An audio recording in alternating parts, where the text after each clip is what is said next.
I've trained for 4 marathons now, and in that time, I've made some brutal mistakes. From underfueling and overtraining to forgetting life outside of running, each one cost me something. So here are the 6 biggest marathon training mistakes I've made and what I'd do differently if I was starting again.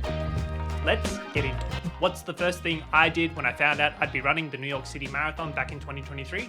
Obviously binging YouTube videos just to see how fast people were running it. Then going onto their Stravas, doing a bit of a stalk to see, okay, can I follow their exact training methods or some tips that they provided in their YouTube videos to ensure I can run either at the same time or even faster than them. I'd agonize for days about seeing that consistent split times over the course of their marathons and also just wishing I could have my heart rate be like that for my first ever marathon. When starting out running for the first time, it's so hard not to compare ourselves to others. And trust me, I've been there before. I remember being a little too fixated on other runners, checking their stats, data, and even trying to follow what exactly they were doing in hopes that I could be just as good of a runner as they were. It wasn't until after my first marathon when I realized I wasted so much time and energy comparing myself to these other runners, when in reality, completing my second, third, and fourth marathon, I went into the race with the mindset that I was racing against my former self for those 42.195 kilometers. And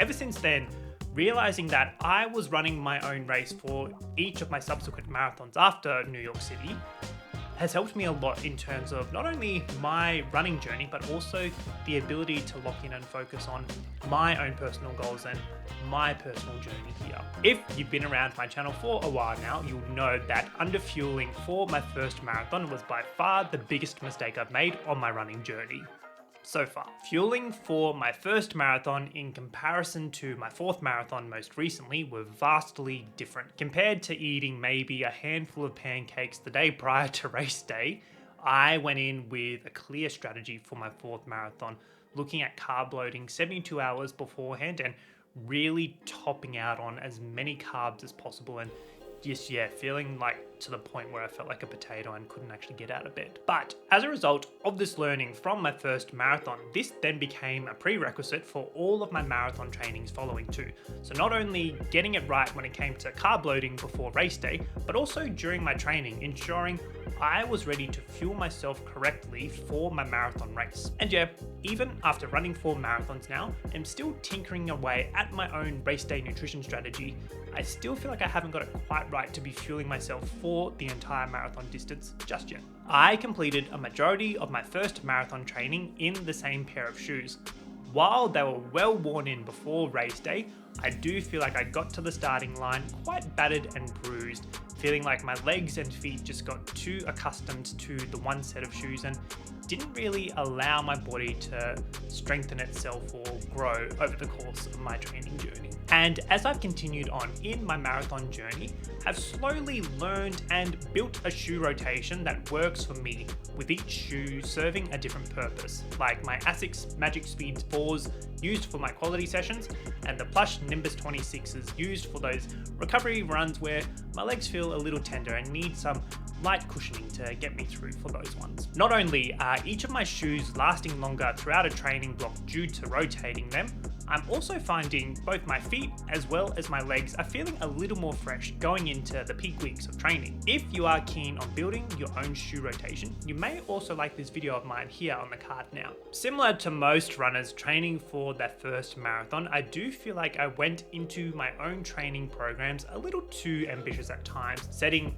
unrealistic targets when in reality I was coming from zero running base. But even going on into preparing to train for my fourth marathon, throwing a little too many sessions to the point where I'm like, literally 2 weeks in, I'm like, no, I can't actually be running 7 days a week. I'm just gonna burn out because my body just isn't prepared to handle that kind of training load just yet. It really took me a while over these 4 marathons worth of training to realize that I was putting too much pressure on myself when in reality, I'm just an everyday human being like you watching this video, and I'm just wanting to get better at myself and not suddenly become an elite athlete to represent my country at, the 2032 Olympics. So after tinkering away at my following training plans after my first marathon, it's also a good reality check for myself too, realizing that I myself am also very early on in this marathon journey, and while I can provide, lessons I've learned from my 4 marathons and also pieces of advice to help you with your training, I too still have quite a lot to learn in this journey. And most recently, I'm actually starting to plan marathon number 5's worth of training, which is, quite crazy when I look at it on paper too, but realizing that I'm doing a 20-week marathon training plan, I've decided, look, I'm just going to set 5 weeks at a time too, because I know later down the track or even 2 or 3 weeks into training, adjustments will need to be made. And that's kind of the reality when it comes to marathon training. Training plans themselves are just guides. They're not meant to be followed to an exact T all the time. A majority of my focus for my 2nd and my 3rd marathons were around interval training, so usually doing 6 by 800 meters, 4 by 2K repeats, and even 3 by mile repeats, as well as putting pieces of faster than marathon efforts into my long runs, when in reality, I was neglecting a really big piece in actually training for my exact race pace. Now, it's all well and good to set a goal time for a marathon you're about to run, whether it's your 1st, 2nd, 3rd, 15th. In order to get to that specific goal time, we need to actually get comfortable with running at race pace.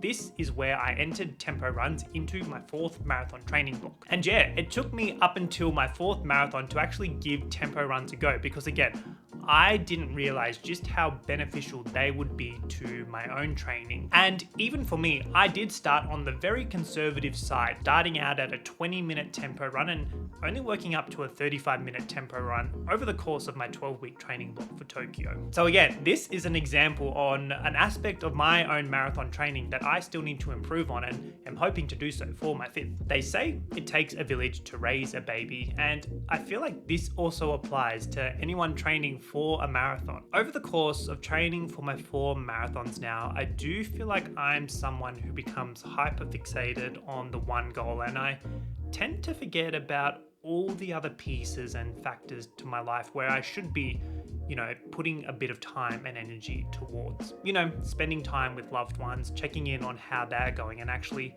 not overly obsessing over my splits that I did in my interval session on the Tuesday night. And while marathon training does take up a majority of my weeks, there's still ample time for the things that matter most. Having run 4 marathons now, I'm slowly building experience based off of the mistakes I made. Here are some things that I would do differently when it comes to my marathon training so you can avoid these pitfalls. Prioritize your nutrition, not only in the lead up to race day, but also over the course of your training. This is the single biggest area to marathon training that I would focus on, mainly ensuring I was fueling my body appropriately, ready for race day, but also ensuring I was fueling it to recover, ready for the next session ahead. Experiment early with your nutrition and find what works best for you. Train to your current level.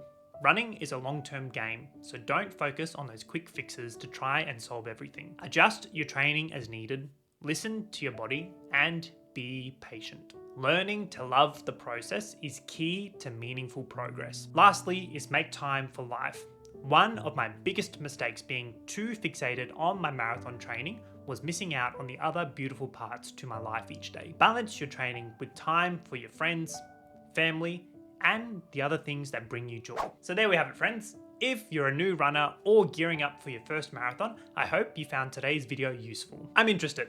Let me know down in the comments below what some of your biggest marathon training challenges are. I feel like for me, it's just always getting up at the crack of dawn and wondering, why the heck am I doing this in the first place? But then getting to race day and be like, oh, okay, this is actually quite fun. Thank you so much for watching. I'm Jack, and I'll see you next time. Catch up.